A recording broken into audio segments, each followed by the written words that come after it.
أعوذ بالله من الشيطان الرجيم بسم الله الرحمن الرحيم السلام عليكم ورحمة الله وبركاته. તમારી દુઆએ મને તમારી સામે પેશ કર્યો છે. આજ આપણો 9મો પ્રોગ્રામ શરૂ થઈ રહ્યો છે. માહે રમઝાનની 10મી તારીખ આપણે જનાબે ખદીજતુલ કુબરાની વફાતનો દિવસ મનાવીએ છીએ. તો હું ચાહું છું કે એ મહાન બીબી ઉપર આપણો આજનો પ્રોગ્રામ સવાલ જવાબનો પ્રોગ્રામ તેના ઉપર રહે, કારણ કે એ મહાન બીબીનો ઇસ્લામ ઉપર ઘણો મોટો એહસાન છે. એને યાદ કરવા આપણી ફરજોમાંની એક ફરજ છે, જેથી કરીને હું પહેલો સવાલ એના ઉપર જ કરું છું અને એના જ ઉપર સવાલો ખત્મ થશે. જે જવાબો આપવા માટે તમે તૈયાર થઈ રહેશો, તમારી યાદને ફરી તાજી કરશો. આ ઇતિહાસનો હિસ્તવારનો એક પાનું છે અને હિસ્તવારને જાણવું, તારીખ ઇતિહાસને સમજવું એ પણ આપણી જરૂરિયાતોમાંથી એક જરૂરી વસ્તુ છે.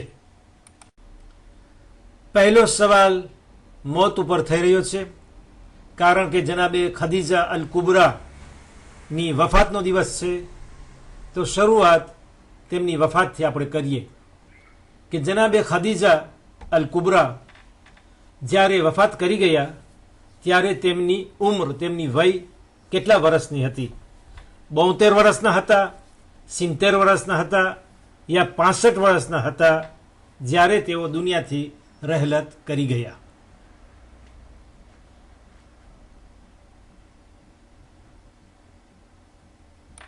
વધારે મશહૂર એમ છે કે તેઓ વફાતના સમયે 65 વર્ષની વયના હતા.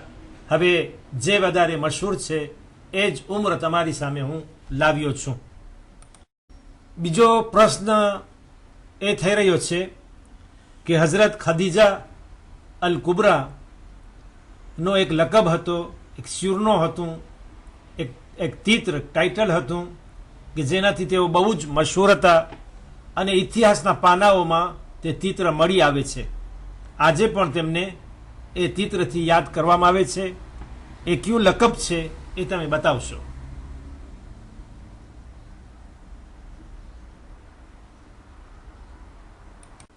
હઝરત ખદીજા તાહિરા મલિકતુલ અરબ યાને લારેન્દુલ અરબી અથવા લારેન્દુલ મેક થી મશહૂર હતા. જનાબે હઝરત ખદીજા તાહિરા વફાત કરી ગયા ત્યારે તેમની પ્યારી દીકરી અને એકને એક જ દીકરી હઝરત ફાતિમા ઝહરા સલામુલ્લાહ અલૈહા બહુ જ નાની ઉંમરના હતા. હવે તમે બતાવો કે તે વખતે તેમની કેટલી ઉંમર હતી? 10 વર્ષના હતા, 11 વર્ષના હતા કે ફક્ત 5 વર્ષના હતા? તમારો જવાબ અમને બતાવશે કે કેટલી ઉંમરના તેઓ તે વખતે હતા.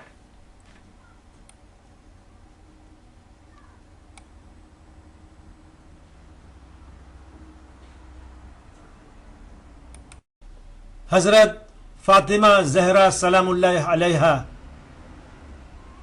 ના માથા ઉપરથી જ્યારે માનો સાયો હટી ગયો, તેઓ માના યતીમ થઈ ગયા, તે વખતે તેમની ઉંમર ફક્ત 5 વર્ષની હતી. ચોથો પ્રશ્ન તેમની ઓલાદના બારામાં થઈ રહ્યો છે કે હઝરત ખદીજા તાહિરાને કેટલી ઓલાદ થઈ હતી? 3 ઓલાદ, જેમાં 1 દીકરી અને 2 દીકરાઓ. 5 ઓલાદ, જેમાં 3 દીકરાઓ અને 2 દીકરીઓ. અથવા તો ફક્ત એક જ દીકરી થઈ હતી જે હઝરત ફાતિમા ઝહરા સલામુલ્લાહ અલૈહાથી ઓળખાય છે.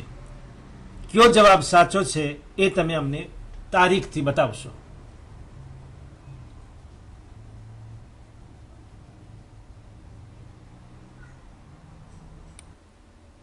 હઝરત ખદીજતુલ કુબરા સલામુલ્લાહ અલૈહાને 3 ઓલાદ થઈ હતી, જેમાં 2 દીકરા હતા અને 1 દીકરી, જેનું નામ તમે જાણો છો.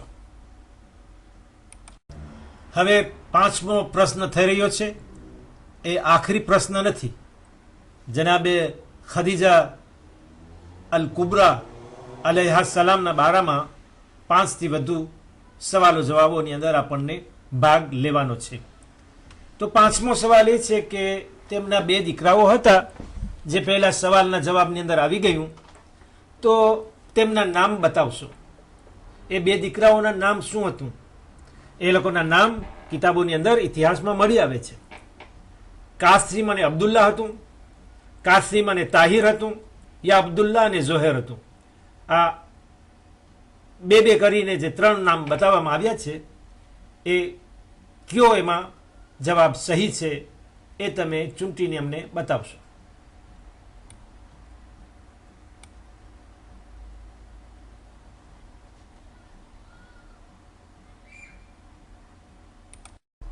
અગર તમને બરાબર ઇતિહાસ યાદ હોય અથવા મજલિસની અંદર સાંભળ્યું હોય તો જનાબે ખદીજાના જે 2 દીકરા હતા, એક કાસિમ અને બીજા અબ્દુલ્લા. કાસિમ સૌથી મોટા, જેથી પૈગંબરને અબુલ કાસિમથી પુકારવામાં આવે છે. બીજા નંબરના અબ્દુલ્લા હતા, જેમનું એક બીજું નામ તાહિર હતું. એટલે મેં તમારી સામે આ 2 જવાબ સાથે રાખ્યા છે. કાસિમ અને અબ્દુલ્લા કહો યા તો તાહિર કહો તો જવાબ સહી છે. ત્રીજો જવાબ જે હતો તે કાઢી નાખવામાં આવ્યો, કારણ કે એમાં જે ઝોહેર નામ હતું તે બરાબર ન હતું.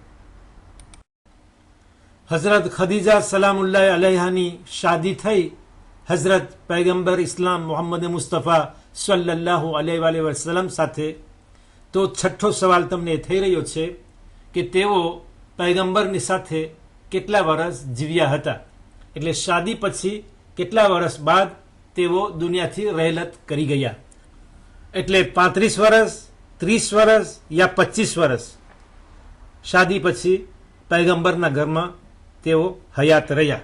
આ 3 જવાબમાંથી એક જવાબ તમે આપશો જે સાચો હશે.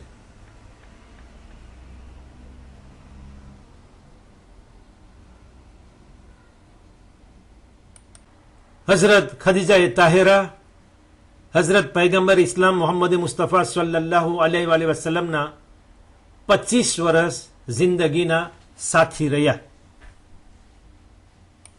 હવે 7મો સવાલ એ થઈ રહ્યો છે કે હઝરત ખદીજા અલ કુબરા સલામુલ્લાહ અલૈહાની શાદી પછી પૈગંબરના ઘરમાં બીજી કેટલી બીબીઓ હતી? 2 હતી, 3 હતી કે હઝરત ખદીજા સલામુલ્લાહ અલૈહા એકલા જ હતા? કારણ કે મશહૂર છે કે પૈગંબરની 9 અથવા 11 બીબીઓ થઈ હતી. તો બાકીની બીબીઓ હઝરત ખદીજાના જીવન દરમિયાન હતી કે નહીં હતી? હવે એ તમને ઇતિહાસના પાનાઓમાંથી બતાવવાનું છે કે પૈગંબરના ઘરમાં એ 25 વર્ષના જીવન દરમિયાન બીજી કોણ કોણ બીબીઓ હતી? 2 હતી યા 3 હતી?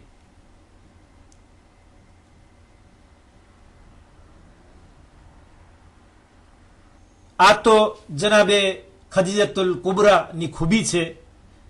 હઝરત ખદીજા સલામુલ્લાહ અલૈહાની ફઝીલત છે, એનો મહાન મર્તબો છે, એમની ઇજ્જત છે એટલી બધી ઊંચી કે એ 25 વર્ષની શાદીના જીવન દરમિયાન પૈગંબરને એક ને એક જ બીબી હતી, જે જનાબે ખદીજા સલામુલ્લાહ અલૈહા.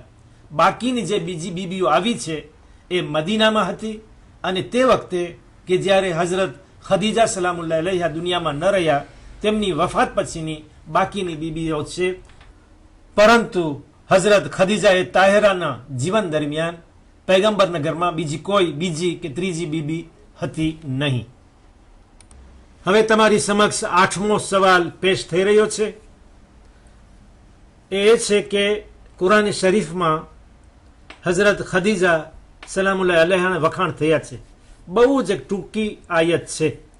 હઝરત ખદીજા સલામુલ્લાહ અલૈહાનું નામ તેમાં નથી, પણ ઈશારો તેમના તરફ થઈ રહ્યો છે. એ કયો સૂરો છે, કઈ આયત છે જેમાં આ zikr આવ્યો છે? તફસીર કરવાવાળાઓ બતાવે છે કે તેનાથી મુરાદ જનાબે ખદીજા અલ કુબરા સલામુલ્લાહ અલૈહા છે.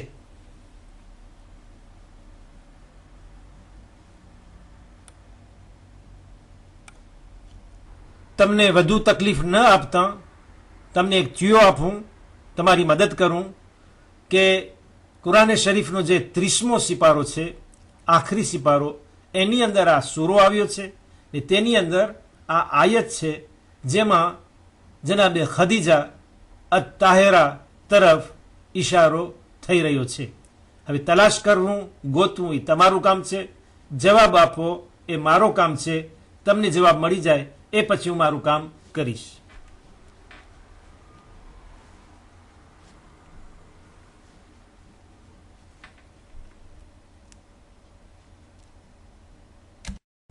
કુરાને શરીફનો 93 નંબરનો સૂરો છે અદ-દુહા. એની 8મી આયત છે જેની અંદર હઝરત ખદીજા અલ કુબરા સલામુલ્લાહ અલૈહા તરફ ઈશારો થઈ રહ્યો છે. મને ખાતરી છે કે અમારો જવાબ તમારા જવાબથી મળતો જ હશે. તમે જરૂર તલાશ કર્યા હશો. કુરાને શરીફ ઉગાડીને જરૂર આ વાત જોઈએ છે એ પહેલાં કે હું તમને જવાબ આપું. હવે 9મો સવાલ તમારી સામે પેશ થઈ રહ્યો છે.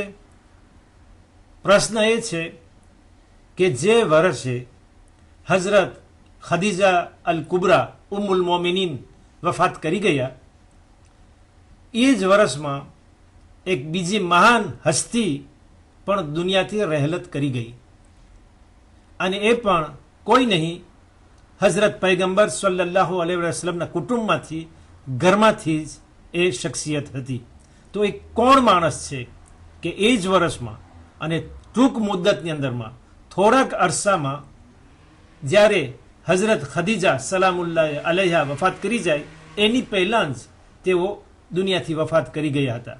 શું હઝરત અબ્દુલ્લા હઝરત રસૂલે ખુદા સલ્લલ્લાહુ અલૈહિ વસલ્લમના બાબા હતા, યા તો હઝરત અબ્દુલ મુત્તલીબ હઝરત મોહમ્મદ મુસ્તફા સલ્લલ્લાહુ અલૈહિ વસલ્લમના દાદા હતા, યા તો હઝરત અબુ તાલિબ કે જે પૈગંબર સલ્લલ્લાહુ અલૈહિ વસલ્લમના ચાચા થાય અને ઇમામ અલી અલૈહિ સલામના બાબા? આ ત્રણમાંથી કયો જવાબ સાચો છે? આ જવાબ તમારા હાથમાં સોંપું છું. તમે અમને બતાવશો કે કયો તેમાંથી સાચો જવાબ છે. એની હું રાહ જોઉં છું. તમે જવાબ આપો એ બાદ પછી હું મારો જવાબ તમારી સામે પેશ કરીશ.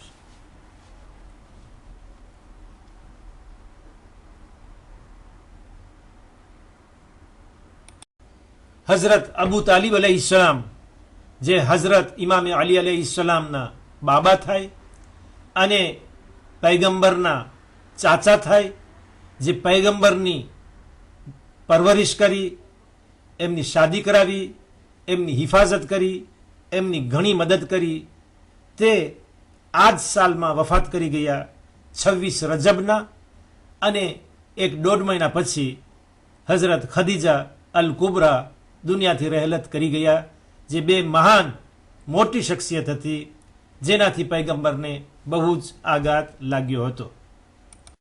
બસ હવે 10મો અને આખરી સવાલ છે. એનાથી વધુ તકલીફ તમને નહીં આપું, તમારાથી જુદો થાઉં એ પહેલાં આ છેલ્લો સવાલ તમને કરી લઉં. જ્યારે હઝરત અબુ તાલિબ અલૈહિસ્સલામ અને હઝરત ઉમ્મુલ મોમિનીન ખદીજાત અલ કુબરા વફાત કરી ગયા, તો જેવી રીતે હું આગળ કહી ગયો કે પૈગંબરને બહુ જ આઘાત લાગ્યો, દુઃખ પહોંચ્યું, તો એ વર્ષનો એક નામ રાખ્યું, એ વર્ષને એક નામ આપ્યું. તો એ શું નામ છે, એ શું ચિત્ર છે કે જે પૈગંબરે એ વર્ષને આપ્યું કે જેમાં આ બે મહાન હસ્તીઓ દુનિયાથી વિદાય લઈ લીધી?